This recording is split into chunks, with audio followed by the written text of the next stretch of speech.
What's up, guys? Welcome to the line change. And while we wait for our guest, Rob Williams, some breaking news for the Vancouver Canucks has happened within the last 30 minutes, as the Vancouver Canucks have signed forward Vasily Kravtsov to a 1-year, two-way contract. So that is pretty big for the Canucks. Definitely not something that I was expecting today, more or less. So go ahead and let me know in the live chat what you guys think about this signing by the Canucks. And of course, as we wait for Rob to make his appearance, we'll just talk a little bit about that. Maybe talk a little bit about what the Canucks have done so far this off season, and maybe some other topics as well. So I'm just gonna look and see if there's anything else going on. Let's take a look at this. Why not? I was going to do a video on this, but why not? We'll just talk about it here. Let me just bring it up. Where is it? Let's take a look at this. Now, this is an article from our friends at Canucks Army, and it just talks about, tells us a closer look at the Anaheim Ducks, the Canucks Pacific previews. Oh, Rob is here, so let's get him on. Everyone, here's Rob Williams from the Daily Hive, member of the PWHA. How are you doing today, Rob? Hey Tyler, I'm great. How are you? Good, you? I just mentioned to everybody, Canucks made that signing like 30 minutes ago. Vitaly Kravtsov, 1-year, two-way. What are your initial thoughts on that?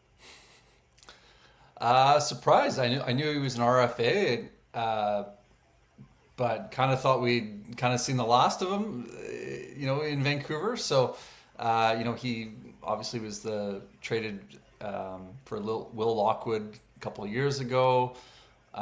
Played less than 20 games for the Canucks.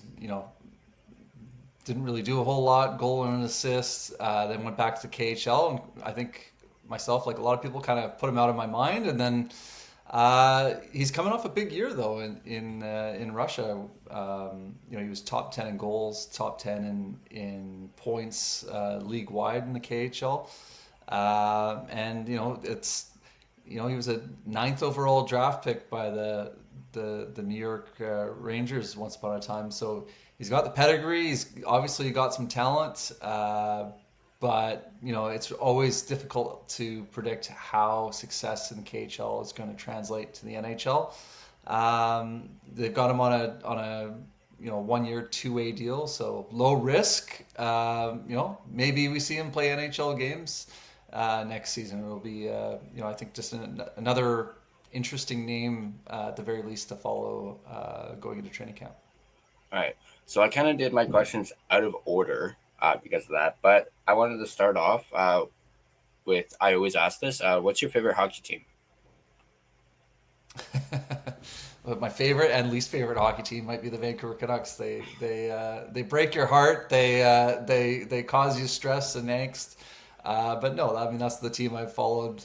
I've followed since I was a kid. So I have to go with the Vancouver Canucks. Maybe it'll be the PWHL Vancouver, the yet to be named Vancouver women's hockey team at some point. Mm-hmm. Do you have a favorite player, either currently or from the past? Yeah, I guess growing up, my guy was always Trevor Linden. He was the guy that had the poster on the wall. He was I was 12 years old when the Canucks went to the final in 1994. So I was always a Linden guy more than a Bure guy. But I mean those guys and Kirk McLean were obviously those are the players that I grew up watching and when the Canucks got good in the 90s. Mm-hmm. Do you have a favorite moment or memory? Yeah, I mean, for talking Canucks history, I mean, there's a few, right? I mean, I think it's '94 and it's 2011. 2011, I was still, I I had started a blog, but was very much, I wouldn't say I was a member of the media quite yet in 2011. So still very much had my fan card. I mean, I was at the game when they slayed the Dragon. Burrows scoring that goal. I mean, that was incredible. Um, Fun fact: in '94, I mean, like I said, I was 12 years old in '94. The Bure goal, I didn't see it live. I was in Australia on a family vacation. My dad was from Australia, so we were on a family vacation. So I didn't even see the Bure goal. So for me, the one that stands out that year was Greg Adams scoring to beat the Leafs to send them to the Stanley Cup final. And I remember the call from Jim Robson. It's like the Vancouver Canucks are going to the Stanley Cup final, and I remember 12-year-old me couldn't believe it. So that might be the one that really stands out for me, where it was like I cannot believe they're going to the Stanley Cup final. So yeah, those would be the ones that stand out. Speaking of Canucks history, I asked this for everybody, and I think it's a pretty interesting question. I'm always intrigued by the answers. What's one thing you would change in Canucks history? Getting over the hump against the Boston Bruins, 2011, right? Like, back to comparing '94 and 2011.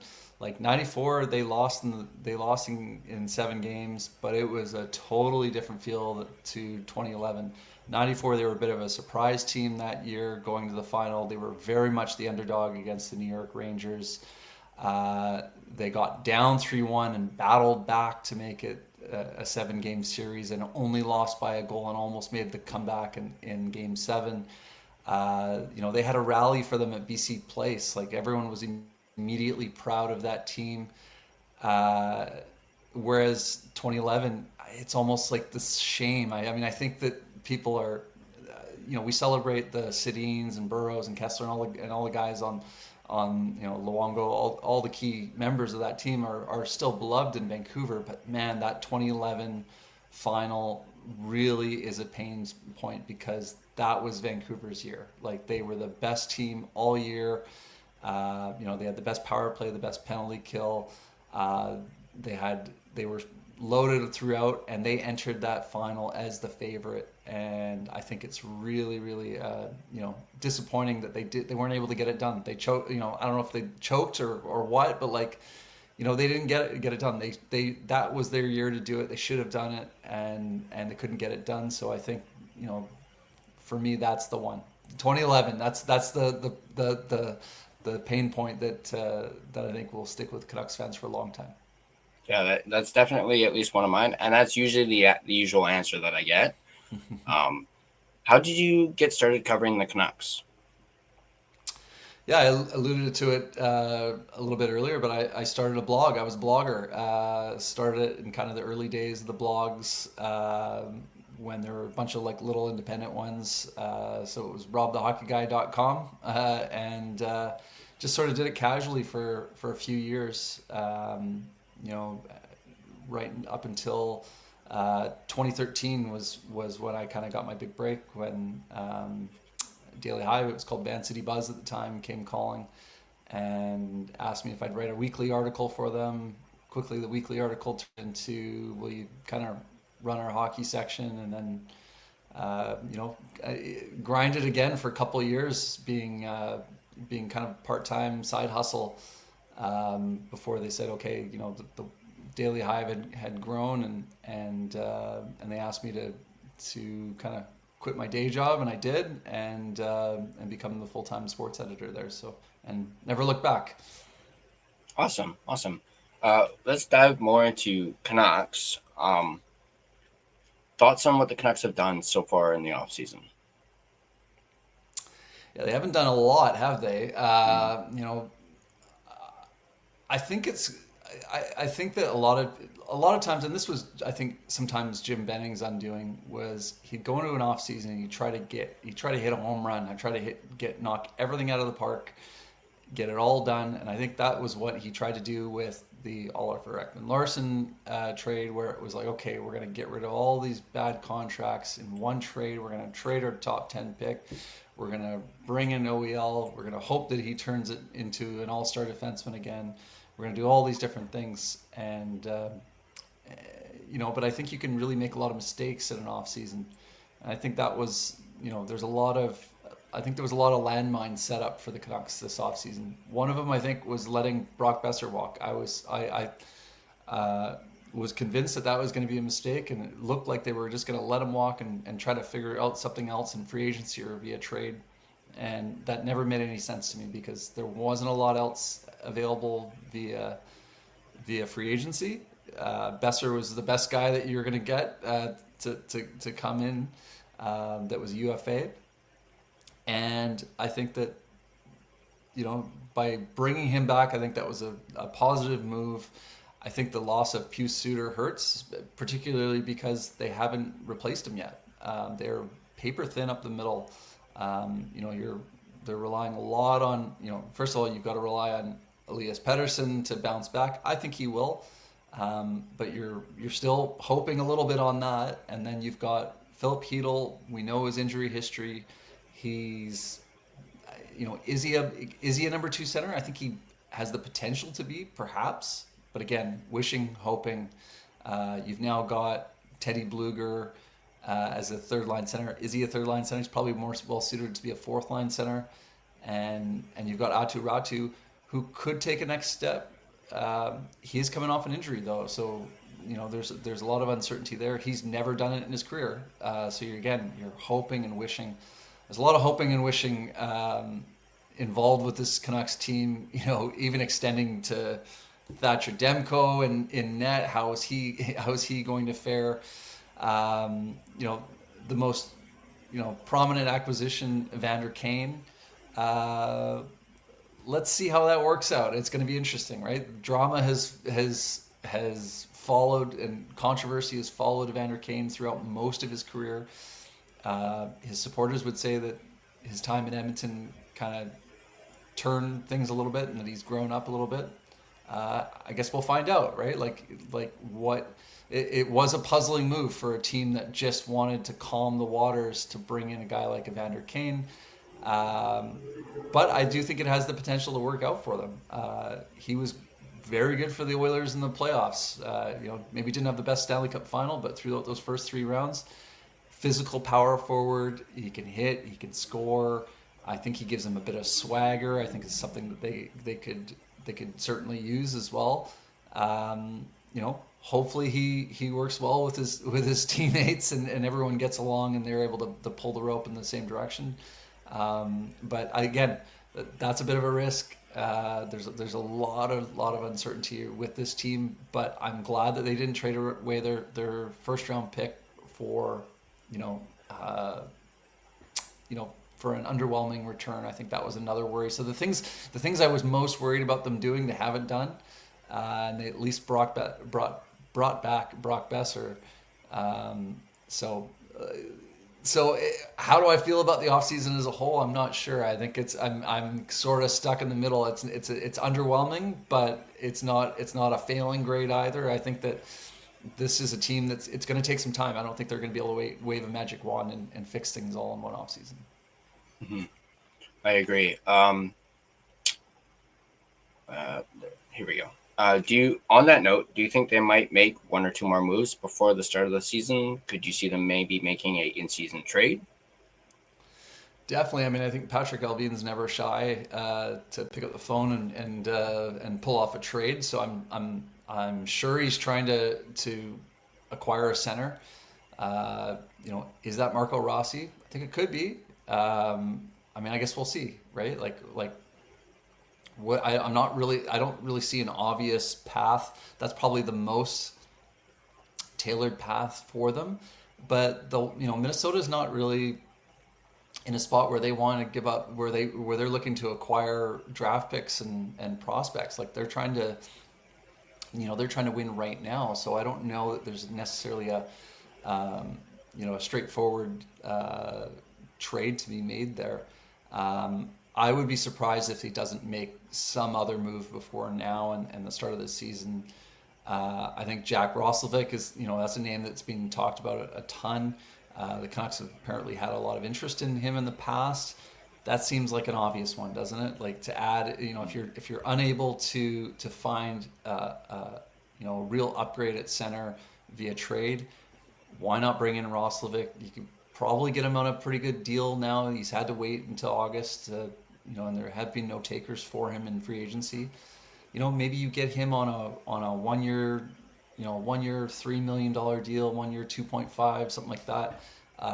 Would you go for that for Jack Roslovic? I think, there's questions whether he's, it sounds like he's better suited as a winger than as a center. He has the capability to play center, and I think you need some guys that can kind of flip flop back and forth, like Pius Suter did. Right, Suter was penciled in as a center, but when the Canucks were in the playoffs, he was a winger on their top line, right? And I think Roslovic might be a guy that has that capability where maybe you can play on maybe you can play on Pettersson's wing on a top line, but if you've got an injury up the middle, you can play third line center. So maybe that's a guy, not a perfect fit to solve their problems, but I think that kind of serves a need. It seems like a fit to me, and if management was interested in the past, I think that's it doesn't take too much imagination to draw a line between those two. Mm-hmm. And actually, on that note, someone in the live chat had a pretty good question in regards to that. Let's pull it up. Honestly, we have top 3 goaltending and defense in place. If you can somehow manage to get McTavish or Rossi, what do you see as the outlook? Do you think we need a legit 2C? Green thinks we do. Yeah, I mean the goaltending is the big question mark is how healthy is Thatcher Demko. If Demko's healthy, then I totally agree. They are loaded in goal. I think Kevin Lankinen is a high end backup. I think on some teams he could be. If he was in Edmonton, he'd be their starter, right? And if you've got Thatcher Demko healthy, I think Demko is a top 5 goalie in the league, certainly top 10, right? So I think that if you had that, you'd be feeling great. Yeah, I mean McTavish would be great to get. I think that would cost a lot to get him. I don't think Rossi's going to be cheap either. These guys are they're effectively number 2 centers right now, and they are former first round draft picks. In the case of McTavish, a very high draft pick in his draft year. So you've got guys that have already established themselves at the NHL level. They're still quite young. Those are expensive ads. So how do you add those guys in? And yeah, you feel way better about the Canucks' chances because you've got guys that can step in right away, be a legit number 2 center, and also have potential to be even better than that, right? Like McTavish has the potential to be a number 1 center, right? Rossi maybe perhaps as well, right? Those guys could become that someday. So if you have those guys in the fold, okay, now, yeah, all of a sudden now your ceiling's higher than it was before. Certainly higher than if you're rolling in with Teddy Bluger on your third line, right? Like if you've got Hedl and McTavish or Hedl and Rossi, you're feeling a lot better about things. The big question for me is what's it going to take to get them? These teams are not they're not in a rush to give these players away. So you're going to have to give up.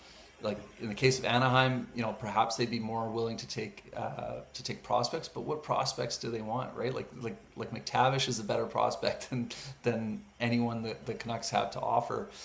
So I don't think offering Lekkerimaki and a second round pick that's not going to get it done, right? So I think that those are guys that you've got to. I mean, you got to pick up the phone. You got to inquire on the price. But they just seem really expensive ads, particularly McTavish. I don't see McTavish happening. I think that's and not without them really taking a big swing. You'd have to give up a lot to get a guy like that.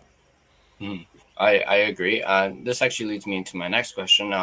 How realistic do you think an offer sheet is for the Canucks when it pertains to Rossi and or McTavish? I roll my eyes at offer sheets. I pay very little time. I spend very little time thinking about offer sheets. I know it's kind of a fun summer tradition with fans and media as well. But we just see so few of them, right? And it's okay, so to get someone on an offer sheet, you have to overspend so much such that the compensation going back to that team is going to be worth their while. Plus, you've got to spend so much money on the player that salary looks so unappealing to that organization. I think I have more time for it when you get really creative, like the Blues did, getting Broberg and Holloway away from the Oilers. In that case, you've got a cup contending team, and you've got that maybe doesn't value young players, young assets as much as another team might. They're interested in winning right now. So if you can overspend, at least in that team's eyes, on guys like that for a team that's right up against the cap, I think you have a better chance at doing it. So for me, you've got to get really creative. There's got to be special circumstances before you can, get players, get players into your organization via an offer sheet. Mm-hmm. What are some of your expectations for this upcoming season? In particular, you spoke about Elias Pettersson earlier today, and obviously, of course, Thatcher Demko. Just what are your overall expectations for the season? I'm fascinated to see how it all shakes out. Like I said, this is like the season. I don't know what their official slogan is going into this season, but it should be like wishing and hoping, because that's what we're doing with this team going into the season. Does Pettersson bounce back? Can Demko stay healthy? Can Heedle remain healthy? And what does he offer for you up the middle? What kind of impact is Adam Foote going to make behind the bench? Are they going to be they've been, I would say, a well-coached team under Rick Tocchet. Is that going to continue with Foote, who appears to have the respect of the players, but his head coaching resume is awfully thin, so we don't have a ton of body of work with Foote. How are the vibes? I think there are a lot of things that could break Vancouver's way. Like if you get Pettersson bouncing back and you get Demko back to his level, like if those guys return to the levels we know they can be at, and we've seen them be at, this team could for sure be a playoff team. I certainly think they could be a playoff team, and I think a lot of the things that are, some things that are going to change this year that they had to deal with last year, the vibes are going to be way different this year, right? Like that Miller Pettersson drama sparked up almost immediately, according to reports last season. So they were dealing with that throughout most of the 82 game season. Okay, what happens this season without that distraction, without that rift in the dressing room?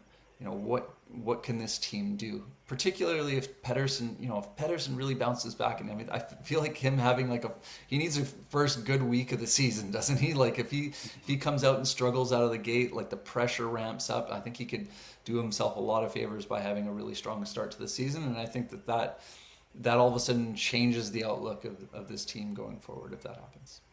Mm-hmm. I did a video recently. Wanted to get your input. Do you think Canucks have the top 4 defense in the Pacific? I'd have to look closer at the rest of the Pacific Division, but I mean they've got the best defenseman, don't they, with Quinn Hughes, and that means they have the top pairing in the Pacific with Hughes and Hronek. I think that you've got Marcus Pettersson showed that he would be that he is a top 4 defenseman. I think he fit in perfectly. He was the exact right type of player that the Canucks needed at that time. I think both on and off the ice, brings leadership qualities to the team. Tyler Myers is another year older though, right? I think that there is some questions there. I think he's had a strong last 2 seasons in Vancouver after being kind of the whipping boy with fans. So Tyler Myers, I think, is a guy that, okay, can he hold on for another year as a top 4 guy? But yeah, I think you'd have to say that this is probably that's probably, yeah. I mean, they've got Edmonton beat in their top 4. They've got Calgary beat certainly in their top 4. I think that you can go down the list in the Pacific as I'm thinking on the fly. Yeah, I think you can make a really strong case for the Canucks having the best top 4D in the Pacific for sure. Mm-hmm. Another well, I don't know if it's a question, but Green in the live chat, I thought this was pretty good. Better odds that Quinn wins the Norris or gets his best friend Norris traded here? Well, they tried once before, didn't they? Mm, When before Ottawa traded him to Buffalo, the Canucks were reportedly in on Josh Norris. Yeah, I mean, it feels like this season is Operation like keep Quinn Hughes, right? Like, what is it gonna take to keep him? Bring one of his close buddies to Vancouver. Will that do it? I don't think New Jersey's gonna trade either one of his brothers here, so you have to think of the next best thing. Maybe hire his dad as an assistant coach or something like that. I don't know if that will do it. Joking, of course, but yeah, no, I think yeah, probably win the Norris. I think he's him and Makar are the top two defensemen in the world. Hughes was well on his way to winning one last year before he got hurt. So I think if the Canucks make the playoffs and Hughes is playing like out of his mind like he was last season, I don't see any reason why he couldn't win the Norris Trophy. hmm Just looking at some more from the chat. Oh, this is a good one. Um, from Green again. Would you gamble with trading our first for the McKenna draft or somehow protect it? That would have some really high value. I guess he's referring to Yeah. McTavish or something. Yeah, I mean, yeah, I think you do want to put some protection into certainly, if you miss the playoffs and that pick ends up becoming the top pick in the draft, I think you want to put some protection to avoid that doomsday scenario. I mean, can you imagine? Like, it's just, I think whenever the Canucks trade their draft pick, if there's any kind of like, if there's not protection, people's minds immediately go there because we've seen Canucks luck over the years, right? So, yeah, I think you would want to put some protection into that. I would be very wary about trading a first round pick. I mean, you have to get a guy like McTavish or something like that. Like something, it better be something good if you're going to be giving up a first for it. Because as you know, I keep talking about wishing and hoping. But like, what if it goes? You know, I think Pedersen's going to bounce back. I think Demko. I mean, we'll see how healthy he is. He always seems to be banged up. Probably going to be healthier than he was last year. But what if he isn't? What if he has an injury early on and it nags throughout the year again? What if this is something chronic he's going to deal with the rest of his career? What if Pedersen struggles in the first month and is snake bitten for a while? Like these things, the alternative is possible too. What if they have injury troubles, right? What if Pedersen starts off great and gets hurt, and now you got Teddy Bluger as one of your top centers? Like, there's a lot of ways that could go off the rails as well. So I'd be very wary about trading a first round pick in what's supposed to be a very good draft, even if it's not even if you're protecting the first overall pick, which I think would be a no brainer. What if you're giving up? What if that ends up being a top 5, top 10 pick? Now you're in real trouble. So I think if I were the Canucks, I'd want to have a little more assurance of where my pick is going to be before I think about trading. Hmm. On that note, do you think they might have a big deadline? I know people talked a lot about this past deadline. No, they didn't really do anything. They stood pat. Do you think they could have a bigger deadline depending on where their season is at come deadline? Potentially, yeah. I mean, I think it really depends on how next season plays out. Like, are they sellers at the deadline or are they buyers? Right? Certainly could go a couple different ways. If they don't spend the extra cap space that they have on their books right now, suddenly that cap space grows and you're able to maybe potentially bring in a big name at the deadline. That's provided everything goes right. Everything goes wrong, they might be sellers and they could be in a totally different position. So yeah, too early to tell for me right now, but anything's possible. Anything's possible, especially with Patrick Allvin as Canucks GM. I mean, he's a very entertaining. He's not a great quote, but man, does he makes moves, right? Like he does his talking with trades and signings. It never seems to be boring in terms of player transactions. Since he's been their general manager. Mm-hmm.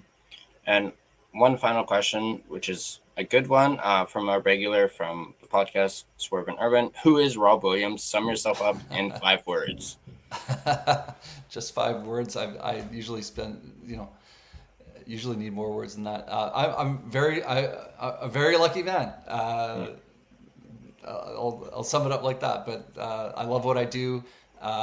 It's a ton of fun covering sports for a living. Love digging into all the minutiae about the Canucks and other sports for my job at Daily Hive. So yeah, very lucky man. There you go. There you go. All right. That is 30 minutes. I know you said you only had 30 minutes. So thank you very much for doing this. I really appreciate it. Of course, yeah. Great to have you on. Hopefully we can chat again, maybe during the season or maybe next off season. So once again, thank you very much for doing this, Rob. And hopefully Canucks can pull one out of the hat this upcoming season. Hey, it's like the Ed Willis book. Like, they're never boring. We know that much. It'll be interesting no matter which way it plays out. But yeah, thanks for having me on, Tyler. Have a good one. Good one. All right. Well, that was Rob Williams. Hope you guys enjoyed that. A little bit of a late start, but that's okay. As always, if you guys like this video, this interview, go ahead and hit that like button. If you want to stay up to date on all your Vancouver Canucks content, be sure to smash that subscribe button and turn on your notifications so you don't miss a single video. You can find and interact with us on social media. You can find us on Facebook. Just search The Line Change. You can find us on Instagram at The Line Change. You can find us on X at Line Change Van. You can find us on TikTok at The TLC Podcast. You can also find us on Blue Sky at The Line Change. Feel free to give us a follow on all of our social media platforms. If you prefer an audio version of this podcast, you can find us on both Spotify and Apple Podcast. On Spotify, feel free to give us a follow as well as rate and review us. It is, of course, greatly appreciated. And I want to give a big shout out to my sponsor, Gassy Jack Art, maker of that incredible artwork you see there behind me. And you guys can check them out yourselves at gassjackart.com. The link is right there. There will also be a link to Gassy Jack Art in the description down below. You guys can also check out Rob on social media with the link in the description down below. Once again, thanks for watching. Go Canucks go, and I'll see you guys next time.